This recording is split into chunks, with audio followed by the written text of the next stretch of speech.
So we've already talked a little bit about where the money comes from. There are donors that God has already prepared to give to your ministry and support your family. And that money is coming in monthly and it's building up your account. So you may ask, how do I get that money? Is that salary? Is that ministry expense? These are all good questions. There are two ways that Global Outreach can give missionaries money. One is we can pay you a salary. We require that you submit a yearly budget outlining what you need your salary to be based on your living context.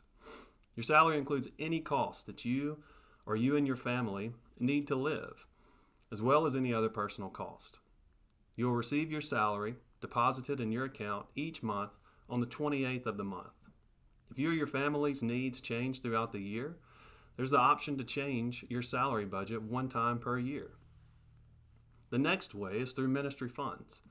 Ministry funds are only those expenses related to your ministry and does not include reimbursement for personal expenses. So let's take, for example, that you're on the field and you'll be running a school. At that school, I can imagine a $5,000 to $10,000 monthly need as far as ministry funds. We don't expect you to pay that out of your salary. All you need to do is when you submit your annual budget is to outline what your yearly ministry costs are going to be. That way, we can reimburse you for those ministry expenses.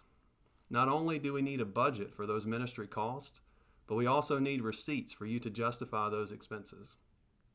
Your ministry needs may change throughout the year, so there's the option to update or change your ministry budget once a quarter if needed. Something else that's worth mentioning here.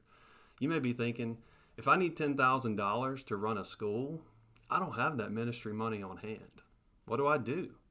Well, we can actually give you that money up front through a ministry advance. Let's say we give you a ministry advance of $10,000 and we give you that money up front. You use that money, and at the end of the designated time, you submit receipts to justify that advance.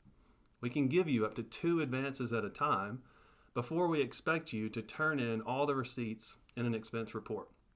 And you'll learn about the process for expense reporting in a later module.